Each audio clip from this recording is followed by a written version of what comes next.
Hi friends, welcome to lucky Lakshmi channel. అందరూ బాగున్నారండి? నేను కూడా బాగున్నాను. ఈరోజు పిల్లలకి ఎంతో ఇష్టంగా తినే బ్రెడ్ పుడింగ్ చేస్తున్నానండి. దానికి కావాల్సిన పదార్థాలు, తయారు చేసే విధానం ఒకేసారి చూపిస్తాను చూడండి. ఒక 5 పీస్ వేయించి బ్రెడ్ తీసుకున్నాను. అలాగే అమూల్య మిల్క్ పౌడర్ తీసుకున్నాను, కస్టర్డ్ పౌడర్ కూడా తీసుకున్నానండి. ఇప్పుడు బ్రెడ్కున్న బ్రౌన్ అంతా తీసేసి అలా 4 పీసుల కింద కట్ చేసుకోవాలండి. అన్ని పీసులు అలా కట్ చేసుకున్నాను. ఇదిగోండి, మిక్సీ జార్ తీసుకొని అన్ని పీసులు అలా వేసుకుంటున్నానండి. ఒకసారి ఇలాగ మిక్సీ పట్టుకోవాలి.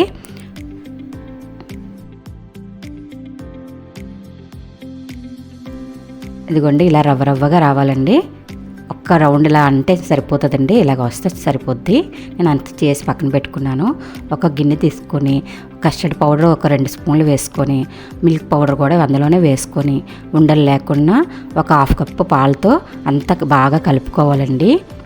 కొంచెంగా వేసుకొని మొత్తం అంతా కలిపి పక్కన పెట్టుకోవాలి. అది కూడా ఉండలు ఉండకూడదండి. స్టవ్ వెలిగించుకొని ఒక పాన్ పెట్టుకున్నానండి. ఒక 3 స్పూన్లు వేయించి షుగర్ వేసుకున్నాను. అలాగే ఒక 1/2 స్పూను వాటర్ పోసుకున్నానండి క్యారమెల్ చేయడానికి. ఇదిగోండి, ఇలా చేసుకోవాలి. సిమ్లో పెట్టి కరిగించుకోండి.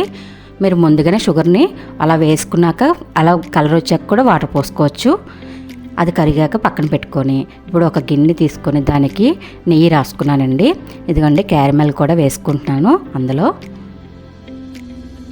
అది వేసుకుని పక్కన పెట్టుకున్నానండి. మళ్ళీ తర్వాత తిప్పలేరు, ముందుగానే గట్టిగా అయిపోతుంది కనుక ముందే బౌల్కి బాగా తిప్పుకోండి.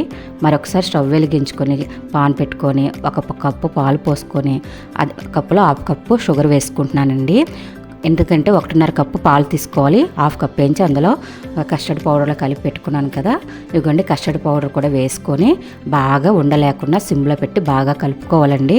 చూడండి, ఆ మాత్రం చిక్కబడింది కదా. ఇప్పుడు ఇలాచీ పౌడర్ అండి 1 స్పూన్ వేసుకుంటున్నాను.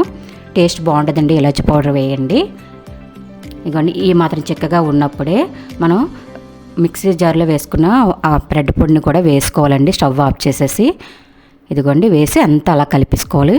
అది కూడా ఉండలేకుండా చక్కగా కలుపుకోవాలండి. ఇదిగోండి, క్యారమెల్ చేసుకుని ఉంది కదండి, దాంట్లోనే ఈ బ్రెడ్ పుడింగ్ కూడా వేసుకోవాలి. అంతా వేసుకున్నాక చక్కగా మొత్తం కలిపి పెట్టుకోవాలండి. ఇదిగోండి, గరిటెతో అలా పెట్టుకుంటున్నాను.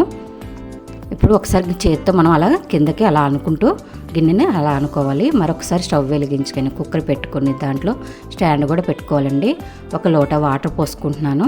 దానిపైన ఈ బ్రెడ్ పుడింగ్ కూడా గిన్నె పెట్టుకొని మూత పెట్టుకొని దానిపైన కుక్కర్ పైన కూడా మూత పెట్టుకోండి. అలా మీరు హై ఫ్లేమ్లో 5 మినిట్స్, సిమ్లోనైతే 40 మినిట్స్ అలా ఉంచాలండి. ఇదిగోండి, మనం ఒక పుల్ల తీసుకొని దాంట్లో చూసుకుంటున్నాను. చూడండి, అతుక్కోలేదు కదా, అంత అలా అయిపోయిందండి. చాలా బాగా వచ్చిందండి. టేస్ట్ కూడా చాలా బాగుంటుంది. పిల్లలకి ఎంతో ఇష్టంగా తింటారండి. ఇలా ఒకసారి చేసి పెట్టండి. ఇదిగోండి, ఎంత బాగుందో అండి టేస్ట్ అయితే. బ్రెడ్ పుడింగ్ ఇలా బాగా వచ్చిందండి. మీరు కూడా ఒకసారి ట్రై చేసి ఎలాగొచ్చిందో కామెంట్ చేయండి. నోట్లో పెట్టుకుంటే వెన్నలా కరిగిపోద్దండి. అంత సాఫ్ట్గా మెత్తగా చాలా బాగుంటుందండి. ఇదిగోండి, మీకోసం కట్ చేసి కూడా చూపిస్తున్నాను చూడండి. ఈ వీడియో కనుక నచ్చితే లైక్ ఇవ్వండి. కొత్తవారు ఎవరైనా చూస్తుంటే సబ్స్క్రైబ్ చేసుకోండి.